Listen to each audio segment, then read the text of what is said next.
Your phone buzzes at 2:47 a.m. One name on the screen. No greeting. Just an address and 3 words. Handle it. Quietly. You don't ask what it is. You never ask. You just get dressed in the dark and go. This is the job nobody talks about. Not the driver. Not the assistant. Not the lawyer with the framed degrees on the wall. You. The one he calls when the official channels can't touch it. You arrive at a house that isn't on any map he owns. A car in the driveway. Still warm. A problem inside that needs to disappear before the sun comes up. You don't know his name yet. You will. Everyone eventually becomes a name in your phone, filed under a code word instead of a job title. By 4 a.m., it's handled. Not solved. Handled. There's a difference, and you learned it the hard way. Months ago, the first time you thought solved was the goal. Your phone buzzes again. Good. Coffee's at the office by 8. That's it. No thank you. Thank you isn't in his vocabulary. Compensation is. Silence is. Those are the only 2 currencies that matter here. You get 4 hours of sleep. You've gotten used to 4 hours. At 8 a.m., you're in an office that costs more per month than your parents' house cost outright. Glass walls.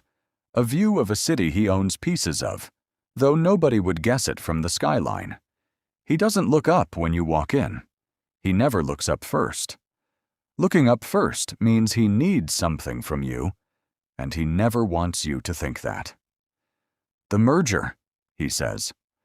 2 words. You already know the rest. A journalist is asking questions that could unravel a deal worth 9 figures. You have 6 hours before the story runs. You don't ask how far you're allowed to go. You already know there isn't a line. There's only the outcome, and the outcome is the only thing that's ever graded. By 2 p.m., the story doesn't run. You don't know exactly what happened to make it not run. You stopped asking those questions a long time ago, too. Somewhere between month 2 and month 6, you traded curiosity for competence. It felt like a promotion at the time. He finally looks up. Good, he says, then back down at his screen. That's the whole performance review. That's the whole raise. You go home at 9 p.m. Your apartment is nicer than anything you grew up in. Your fridge is always full because you're never in it long enough to empty it.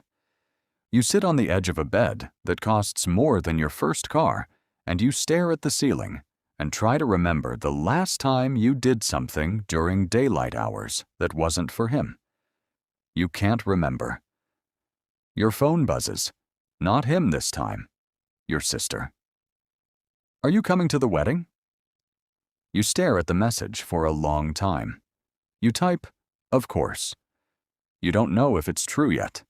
You never know if anything is true yet, not until his calendar clears, and his calendar never clears.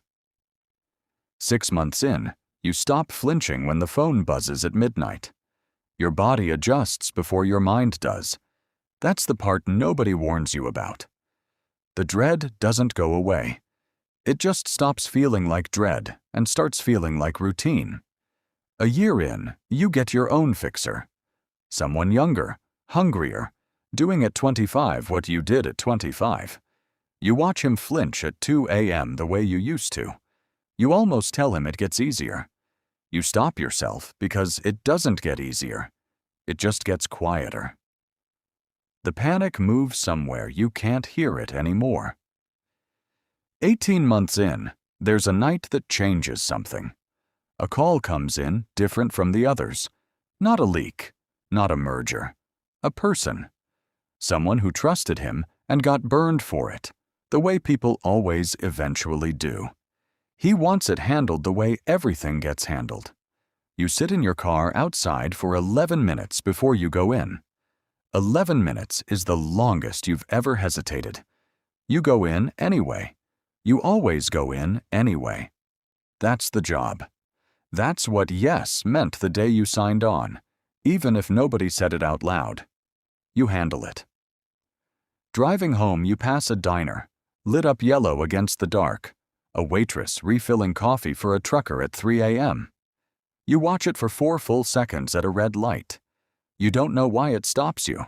Maybe because it's the first ordinary thing you've seen in weeks.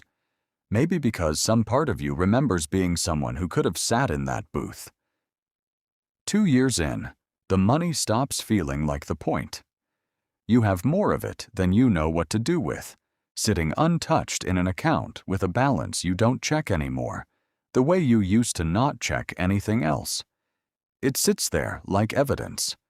Evidence that you were paid enough not to ask questions. You start to understand that the money was never the compensation. The silence was the compensation. The money was just what made the silence affordable. You skip your sister's wedding. He needed you that weekend.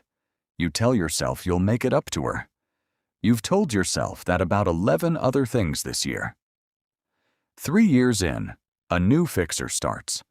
23 years old, sharp, hungry, convinced this is the fastest way to a life that matters. You watch him the way someone older watched you once, though you can't remember if anyone ever did, or if you just walked in blind the way he's walking in now. He asks you, on his first week, half joking, "Does it ever feel wrong?" You don't answer right away. You think about the diner, the 11 minutes in the car, your sister's wedding photos you still haven't opened. You think about the version of yourself that existed before the first 2 a.m. call, and how far away he feels now, like someone you used to know instead of someone you used to be. You stop asking that question, you finally tell him. That's how you know you're good at this. He nods like that's an answer. It isn't. It's a warning. He just doesn't know it yet. Your phone buzzes. 2:47 a.m. again. Same 3 words. Handle it. Quietly. You get dressed in the dark. You always get dressed in the dark now, even when the lights are on. Because somewhere between the first favor and the 400th, you stopped being the person who fixes his problems and became the place where the problems go to be forgotten. And the money in that untouched account isn't proof that you made it. It's proof of exactly how much you were worth the day you decided not to ask.